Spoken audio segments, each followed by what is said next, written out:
Can you fall in love on a ferry ride? The ferry was rocking, his stomach was flipping, and yet somehow my heart was doing little flips too. It all started with a Bajaji ride gone wrong. I was already on the edge, having just lost my job and rushing to Dar es Salaam to make some connections. The ride should have cost me 2,000 T shillings, but this tiny Bajaji driver was adamant about 5,000. No way. Today was not the day to test me. He followed me, loudly insisting as I walked up to the security booth at the conference center, making a scene. It's the principle of the matter, I declared to anyone who would listen. Just because I have an American accent doesn't mean he can rip me off. One man offered to pay for me, trying to be all noble and whatnot, but I wasn't having it. I just lost my job, I yelled, my voice louder than necessary. I'm the charity case here, not him. A few people laughed, but I wasn't joking. Then, just as I was ready to lose my temper completely, this tall, calm guy stepped in. Let me handle it, he said softly, his eyes warm and kind, and somehow I believed him.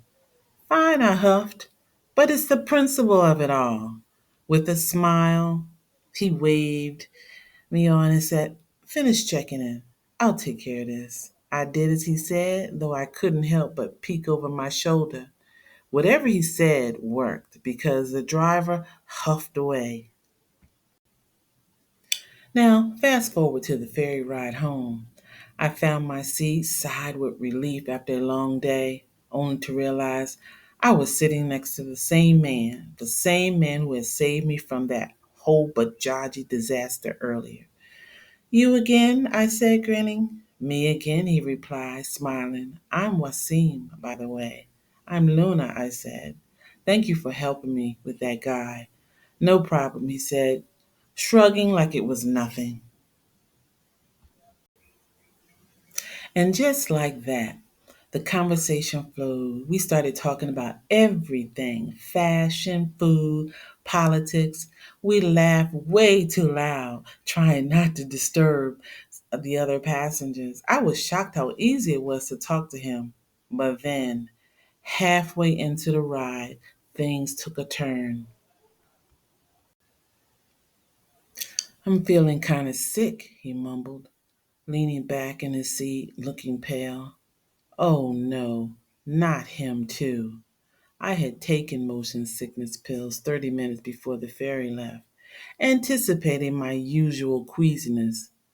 But poor Wasim, he had no idea what was coming. First time on the ferry? I asked, trying to sound sympathetic, though I was secretly amused. Well, here, I said, rummaging through my bag, pulling out two of my pills. These will help. Chew on them. They're nasty, but they work fast. He chewed them, grimacing at the taste. For the next 10 minutes, he just rested his head on my shoulder, his eyes closed as the medicine kicked in. My heart did a little funny flip. I mean, who lets a complete stranger rest their head on them like this? Apparently, me. But before long, the ferry hit a rough patch. Without warning, he lurched forward, and quickly I handed him a bag, just in time for him to throw up.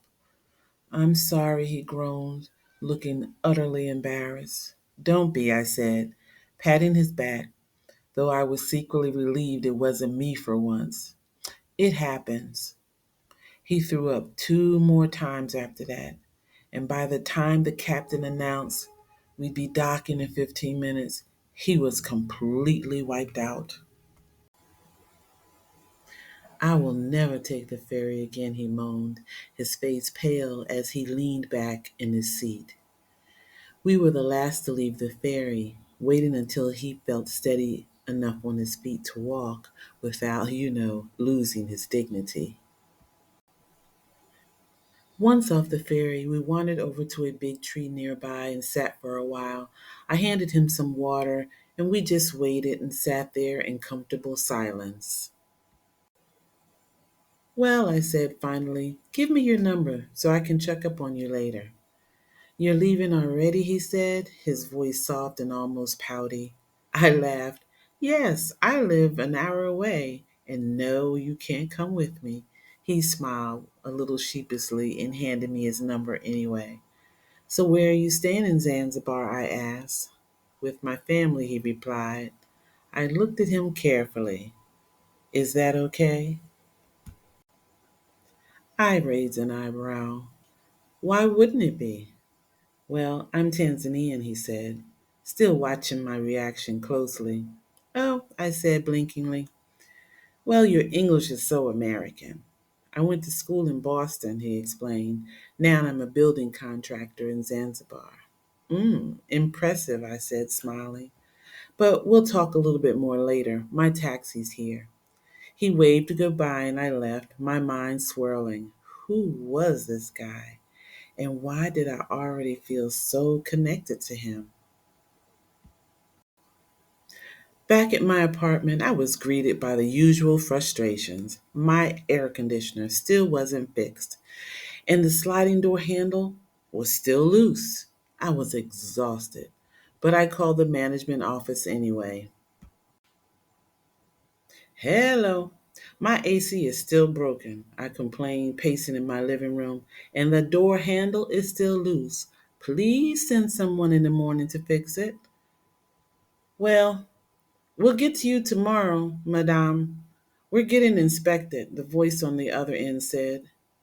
You better hope I don't see that inspector before my AC is fixed, I huffed, because I will have a lot to say. The next morning, a knock on my door woke me up. I was still in my fluffy bathrobe with my bunny slippers on, my bonnet securely on my head. I opened the door without thinking, not even looking at who it was. When I finally looked up, I froze. It was Wasim. What are you doing here? I asked, completely flustered. Well, I'm the new contractor and code consultant, he said, smiling. When I came in this morning to review my work list, I saw your name. I laughed, shaking my head. How many black people are named Luna B. Sparks? None, apparently, he said, grinning. You got a unique name. Thanks to my hippie mama, I said, laughing. And before I knew it, he was pulling me into a warm hug. Well, I said, still a little dazed. Come in. Want some coffee? He sat down, chatting like old friends. It was so easy with him. So easy that I almost forgot why he was here. When the office manager came in, Wasim turned serious. Why hasn't my wife's apartment been tended to promptly? He asked with a firm voice. Your wife? The property manager stuttered, looking confused. Yes, Mrs. Sparks, Wasim said. His face was dead serious. The office manager immediately started apologizing, promised to get everything fixed right away. And sure enough, that day, every complaint in my apartment was addressed. I'd never seen anything like it. That night, Wasim and I went out to a place called Summer Dream. We laughed, we danced, we had more fun than I had in years. As the weeks passed, the people in my apartment complex started referring to him as Luna's husband, even though we weren't married yet. But the way he smiled every time they said it, well, it felt like we were. A few months passed, and one evening, as we sat by the same big tree, where we first talked after the ferry ride. Wasim turned to me, looking more serious than usual. I want you to meet my family, he said in a soft voice. I blinked in surprise. Meet your family? He nodded. I want to ask you something important, and I want to do it the right way. I looked at him, my heart pounding. Could this really be happening? I know you're worried, he continued, but it doesn't matter where you come from or how much money you have. What matters is how we feel about each other. At that moment, I knew. I knew that I had fallen in love with him. On that 1 hour, 30-minute ferry ride and every day since. Dear listeners, let me ask you a question. Could Luna be assuming she knows what Wasim is going to ask her? Many of heartbreaks follow such assumptions. Like, share, subscribe. Add a little comment too while you're at it. Thank you.